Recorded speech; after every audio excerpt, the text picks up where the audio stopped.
Hey everybody, it's Alex here, and in this video I'm going to show you how to overcome your stage anxiety. So if you feel fear just before you go up on stage, I'm going to show you how to overcome that using some pretty simple tips that anyone can use regardless of their stage experience.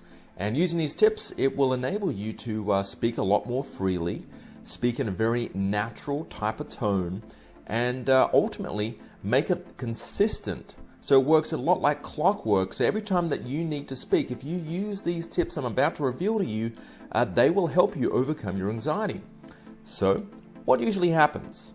If I was to ask you what actually happens before you're about to go up on stage, what do you feel? What kind of fears or emotions do you go through? Sweaty palms? Yeah? Hell yeah. Most likely, right? Hot under the collar? Do you feel sweaty? Do you feel like a trickle of a sweat dripping down your back? You betcha you probably do, right? Fear of forgetting your speech. Now this is actually a biggie. A lot of speakers feel as though they're going to forget their speech halfway through, and they're going to sort of fantasize what they're going to do when that happens. So am I a mind reader? Am I sort of reading your mind now? No, not really. These are the most common fears that our public speakers feel, and they fear these. So for the next few minutes, I'm going to give you 2 practical tips that you can use right now to overcome these symptoms to allow you to get on with your speech. Is that all right with you? So the first tip is breathe deep.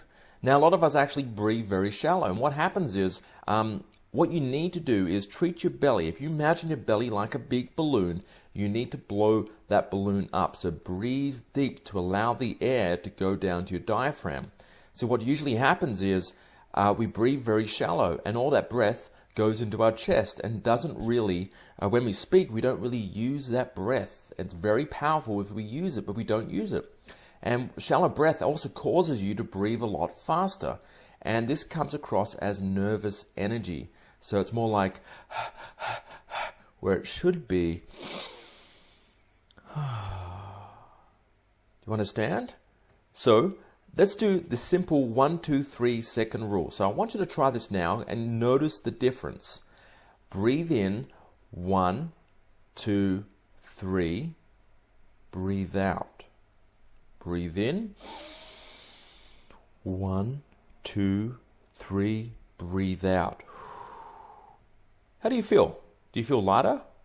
Do you feel a little calmer? Do you feel a little more relaxed as a result of this exercise? Well, you probably do, right? And here's the thing, this is something that you need to behave yourself into doing every time just about you're going to present. So I usually do this around 10 minutes before I present. I find a quiet place, either in the hotel lobby or in the back of the seminar, or even in the bathroom, and I breathe deep for around 10 minutes.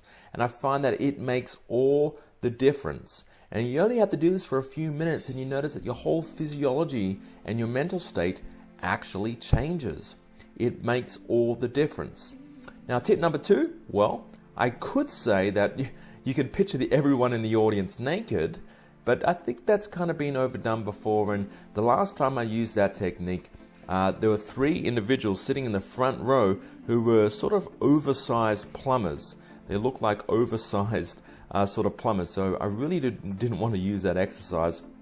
So tip number 2 is know the first 2 minutes of your presentation by heart.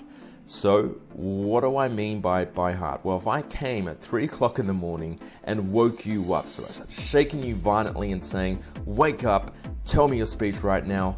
If you can't recite your speech or your presentation at that right time, then you don't really know it off by heart. And I'm not saying memorize the entire speech. No, that is really frustrating. Just memorize the first 2 minutes. If you memorize the entire speech, you'll sound a bit like a robot. So memorize the first 2 minutes only, know your introduction, and then head out there. And if you actually rely on yourself, if you trust yourself to come up with what to talk about, and you instinctively trust yourself to know the material, you will. So for more information and public speaking tips from me, just head over to 10publicspeakingtips.com, and I'll see you there.